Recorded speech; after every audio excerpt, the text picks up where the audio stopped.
My name's Lauren, and I just turned 15 when everything in my life changed. Let me tell you about my family. On the outside, we seemed like a normal family. Dad worked really hard, and Mom stayed home. I had a little sister, Olivia, who was 8 years younger than me. Dad was a manager at a big company that actually belonged to my grandmother on my mom's side. Grandma was a really ambitious woman. She started with some laundromats and later grew the business by making laundry detergents and household cleaning products. When she decided to retire, she offered the company to Mom, but Mom didn't want it, so Dad took over. That's when things started to get complicated. I remember the day everything fell apart. I was in my room trying to focus on my homework when I heard Mom yelling at Dad downstairs. "You're nothing but a loser, Frank. This is my house, my family's business. You should be thankful I let you run it." Things got worse in the weeks that followed. Mom and Dad barely spoke, and when they did, it always ended in a fight. I tried to keep Olivia busy, but even at 7 years old, she knew something was wrong. Then came the day that changed everything. I came home from school to find Dad standing in the living room with a suitcase by his feet. "Dad," I said, my voice shaking. "What's going on?" He walked over and pulled me into a tight hug. "I'm sorry, sweetheart," he said. "I can't stay here anymore. It's not good for anyone." I felt like I couldn't breathe. "But what about Olivia? What about me?" I asked. He pulled back, his eyes full of tears. "I love you both so much. Never forget that. But sometimes love just isn't enough." He kissed my forehead, then walked over to Olivia, who was watching with wide, confused eyes. He knelt down and hugged her tightly. "Be good for your big sister, okay, pumpkin?" And just like that, he was gone. The door closed behind him, leaving me feeling empty. Mom came home an hour later. When I told her Dad had left, she didn't seem surprised. She just nodded like she had been expecting it. "Good riddance," she muttered. "Mom," I couldn't believe what I was hearing. "How can you say that?" She turned to me with cold eyes. "Your father cheated on me, Lauren. Over and over again." I couldn't take it anymore. That night, everything changed forever. I lay in bed and could hear Mom talking on the phone in her room. She was laughing, sounding happier than she had in months. I wondered who she was talking to, but I was too tired to care. Just when I thought things couldn't get any more complicated after Dad left, Mom hit us with another surprise. One morning, while we were having breakfast, she announced, "I have some news. I'm getting married." I almost choked on my cereal. "What?" "Mom, Dad's only been gone for 3 months." She waved her hand like it was no big deal. "Sometimes true love happens unexpectedly, Lauren. You'll understand when you're older." 2 weeks later, Paul moved in. He was okay, I guess. He was tall and good-looking in a way that made people say, "Oh, he seems nice." But from the start, something about him didn't sit right with me. He made an effort with Olivia, playing games with her and helping with her homework, but with me, it felt like I didn't exist. Meanwhile, things were changing at the company, too. After Dad left, Mom took over, and she brought Paul in to work with her. They seemed to work well together, always talking about business plans. I tried to focus on my own life, school, friends, and the usual teenage stuff, but it was hard to shake the feeling that I was becoming invisible in my own family.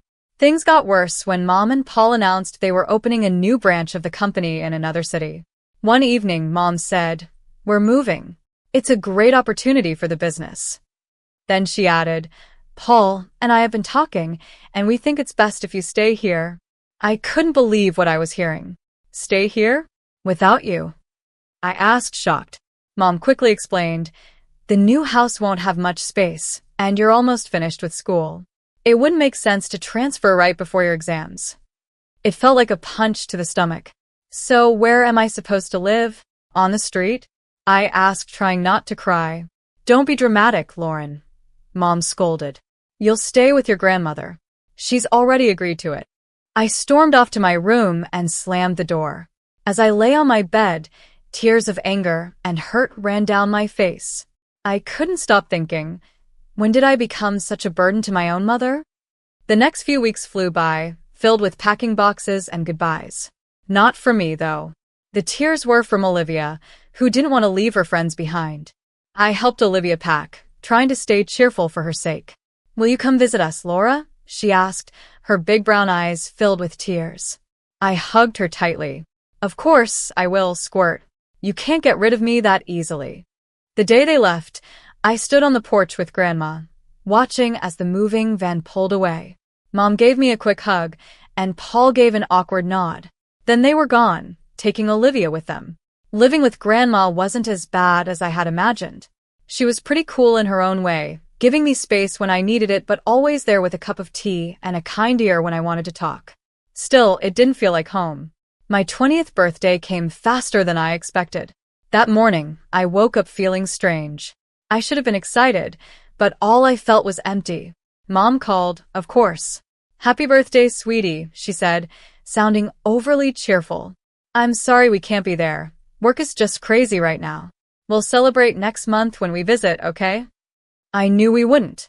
They hadn't visited once since they moved. Sure, Mom. Sounds great. Grandma must have sensed how I was feeling, because she really went all out. She let me invite a few friends over, ordered my favorite food, and even baked a cake herself. For a few hours, I almost forgot about everything. The next morning, Grandma called me into her office. She had a serious look on her face that made my stomach drop. Sit down, Lauren, she said, pointing to the chair across from her desk. We need to talk. My mind raced. Oh no. Is she kicking me out?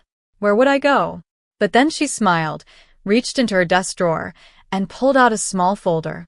Happy birthday, sweetheart. Open it. I did, and my heart nearly stopped when I saw what was inside. Grandma, is this? She nodded, her eyes sparkling. The company is yours now, Lauren. I see potential in you. You've got a good head on your shoulders, and I know you'll do right by the business. But Mom and Paul, they're running it now, I said, still in disbelief. Grandma's face tightened a little. They're running a branch. The main company, the heart of it all, that's yours now. I sat there, stunned. Me, barely 20, the owner of a multi-million-dollar company. It felt like a dream or maybe a nightmare. I don't know what to say. I finally managed. Grandma reached across the desk and squeezed my hand. You don't have to say anything. Just promise me you'll give it your all. I nodded, still in shock. I will. I promise. She leaned back, satisfied. Good. Now, I have one more piece of advice for you, and I want you to listen carefully. I leaned in, hanging on to every word Grandma said. Call your father, she told me.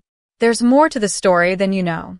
Talk to him, even if it's just as a consultant, but hear him out. It took me a whole week to find the courage to call Dad. We decided to meet at a small cafe downtown. When I saw him, my heart tightened. He looked older, tired, but his eyes brightened when he saw me. There was an awkward silence at first, but then everything spilled out: the divorce, Mom's remarriage, the move, and Grandma's gift.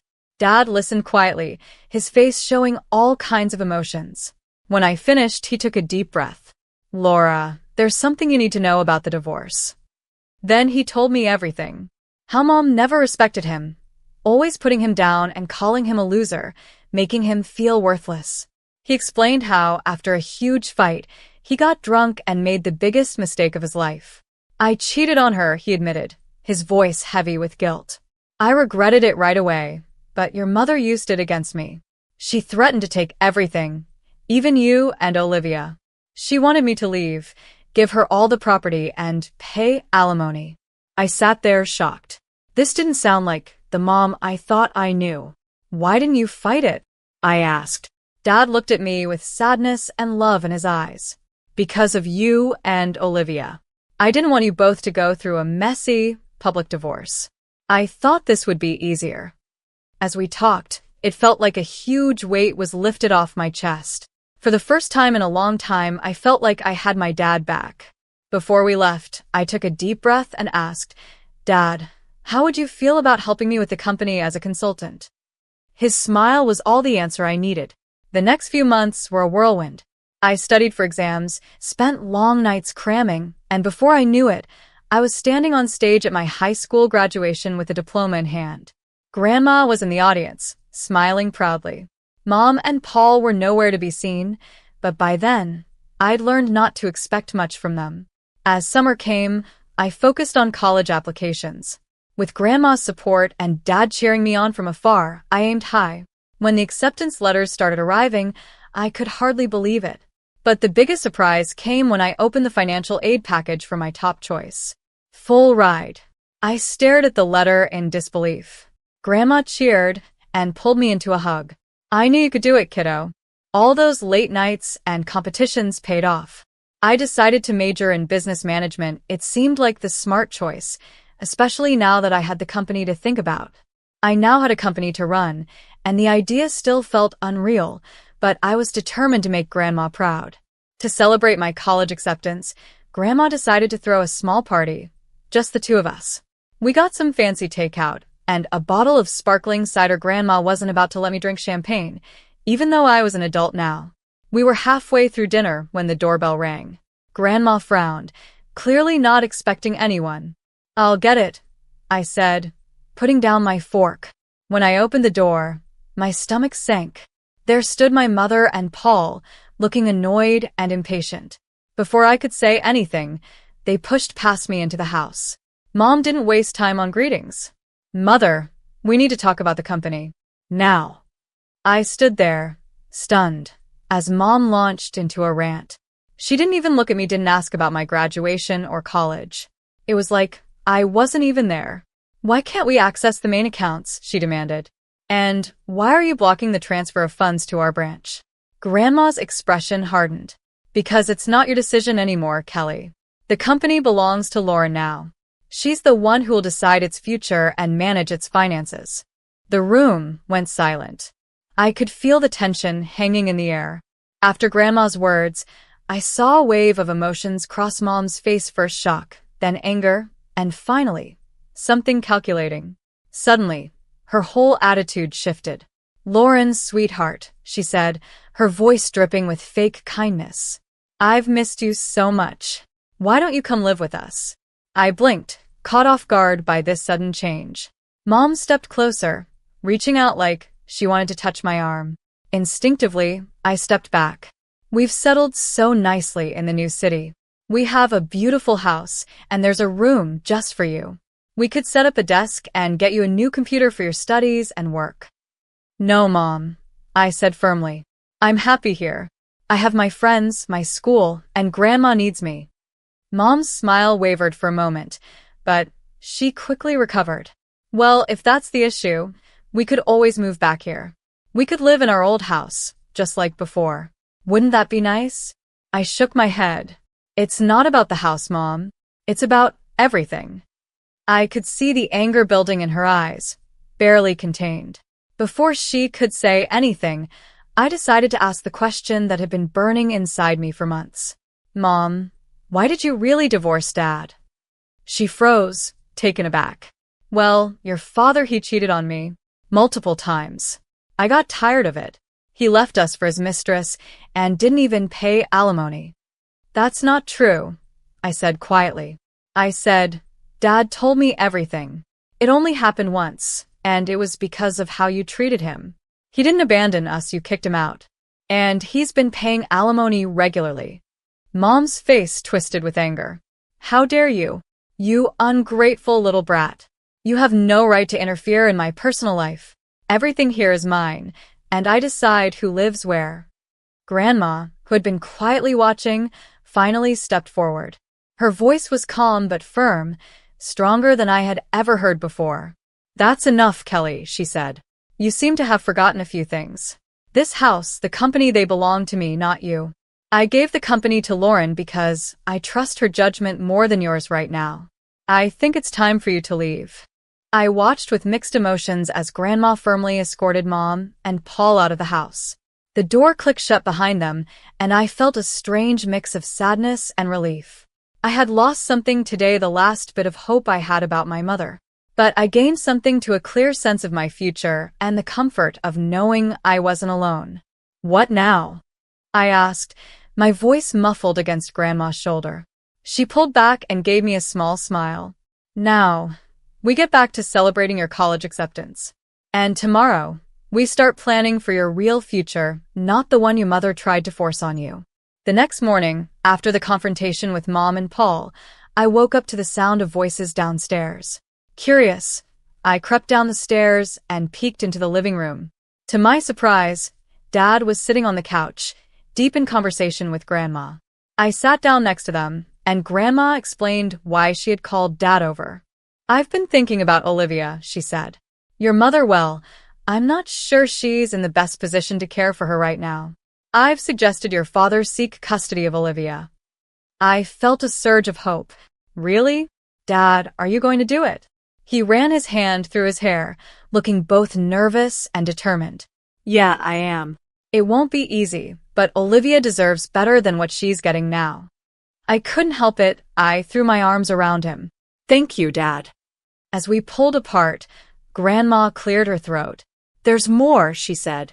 "I've hired a private investigator to look into your mother and Paul's affairs." Over the next few weeks, life settled into a strange, new rhythm. I started my college classes, diving into my studies with a focus I had never felt before. Dad started coming over regularly, and we worked on fixing our relationship. It felt good to have him back in my life. Then, about 2 weeks after that conversation, Grandma called us both over. Her face was serious as we sat down. "The investigator's report came in," she said, getting straight to the point. "And it's worse than we thought." She laid out the facts, each one hitting me like a punch. Mom had been cheating on Dad for years, long before the divorce. Her affair with Paul had started while she was still married to Dad. There were hotel receipts, records of expensive gifts, all of it painting a clear picture. But that wasn't even the worst part. "Paul is a con man," Grandma said, her voice firm. "He's done this before. He charms wealthy women, convinces them to move their money, and then runs off with it." I felt sick. "So, when they wanted to move the company's money," Grandma nodded. "Exactly. He was planning to steal it and disappear." We sat in silence, each lost in our thoughts. Finally, Grandma said we needed to confront Mom with the truth. We set the meeting for the next day. Mom arrived at Grandma's house, looking annoyed and impatient. Her expression changed when she saw Dad was there too. What followed was one of the hardest conversations I've ever been part of. Grandma laid out all the evidence: the affair, Paul's history of fraud, and his plan to steal from the company. With each piece of information, I watched Mom's face, hoping to see some guilt or understanding. But all I saw was denial. "This is ridiculous," Mom said, sounding defensive. "Paul loves me. He would never do that. You're all just jealous of our happiness." Dad tried to reason with her. "Kelly, please look at the facts. Think about Olivia. Is this the kind of man you want around our daughter?" But Mom wouldn't listen. She stood up, her face red with anger. "I don't have to listen to this. Paul is a good man, and I trust him completely. You're all just trying to ruin my life." With that, she stormed out, slamming the door behind her. As we sat there, I realized something: this wasn't the end. It was just the beginning of a long, hard battle. But looking at Dad and Grandma, I knew I wasn't facing it alone. The next few months were a whirlwind of legal battles and emotional ups and downs. With Grandma's strong support and her legal expertise, Dad filed for custody of Olivia. I tried to stay focused on my studies, but it was hard not to get distracted by everything happening around me. The day of the custody hearing came, and I insisted on being there. The whole thing was tough. Mom's lawyer tried to make Dad look like he wasn't involved in our lives, but our lawyer was ready. He showed proof of Dad's regular alimony payments, how he had tried to keep in touch with us, and the stable life he had now. Then came the big shock. The private investigators' report about Paul's criminal past and their plan to steal from the company. I watched Mom's face as the truth came out first. She looked shocked, then angry, and finally, lost. For a moment, I almost felt sorry for her. Almost. When the judge gave full custody of Olivia to Dad, I felt a mix of emotions: relief that Olivia would be safe, but also sadness that it had come to this. As we left the courthouse, Olivia in Dad's arms, Mom approached us. "This isn't over," she hissed, her eyes full of anger. Grandma stepped in between us. "Yes, Kelly, it is. Go home." Things only got worse for Mom after that. The judge ordered her to pay child support to Dad for Olivia. It was a huge shock for her, since she'd always thought she'd be the one receiving support, not paying it. I threw myself into my studies and learning more about the company, trying to stay away from the family drama. But I couldn't help feeling a bit satisfied when I heard that Paul had left Mom, running off with another woman and a large chunk of Mom's personal savings. One evening in autumn, Dad called me. His voice was tense with emotion. "Your mother showed up at my place today," he said. "She wants to make up, said she made a mistake, and wants us to be a family again." My heart tightened. Part of me, a small part, wanted him to say yes, wanted things to go back to how they used to be. But I knew better now. We'd all been through too much. I told her no, Dad said firmly. I told her that ship sailed a long time ago and that I wouldn't put you or Olivia through that again. I let out a breath. I didn't realize I was holding. "Good," I said, surprised at how strong my voice sounded. "You deserve better, Dad. We all do." There was a pause, and then Dad spoke again. I could hear him smiling. "When did you get so wise, Laura?" I laughed, feeling lighter than I had in a long time. "I learned from the best." After I hung up the phone, I looked around my room at Grandma's house. My textbooks were scattered across the desk next to a stack of company reports, and photos of me with Dad and Olivia smiled back from the bulletin board. This wasn't the life I imagined a year ago. It wasn't perfect, there was still a lot to figure out and plenty of challenges ahead, but it was real. It was mine. I thought about Mom, now alone after all her plans and manipulations. I felt a little pity, but it was mostly replaced by a sense of justice. She made her choices, and now she had to deal with the consequences. As for me, I had a family that loved me, a company to run, and a future full of possibilities. It wasn't the path I expected, but standing at the start of my new life, I realized something important. Time flew by as I balanced college and managing a multi-million-dollar company. Before I knew it, I was halfway through my degree, buried in textbooks and financial reports. The weekdays were filled with lectures and late-night study sessions, but the weekends were sacred. Every Sunday, I packed my bag and headed home to Dad and Olivia. The moment I walked in, Olivia would run to me, yelling, "Laura," and tackle me with a hug. At 12, she was all long legs and boundless energy. Dad would step out of the kitchen, usually wearing an apron, just in time for dinner. He'd grin and say, "Just in time for a meal." Those weekends became my anchor. We'd eat dinner together, with Olivia excitedly talking about her week at school, while Dad and I discussed the company.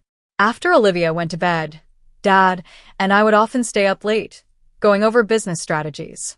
Thursdays were always spent at Grandma's, where she cooked up a feast, filling the house with the smell of roast chicken and apple pie. After lunch, we'd sit on the porch, talking about everything and nothing. "I always knew you had it in you, Lauren," Grandma would say, squeezing my hand. As graduation got closer, I felt both excited and nervous. Dad, true to his word, was running the company smoothly while also preparing me to take over.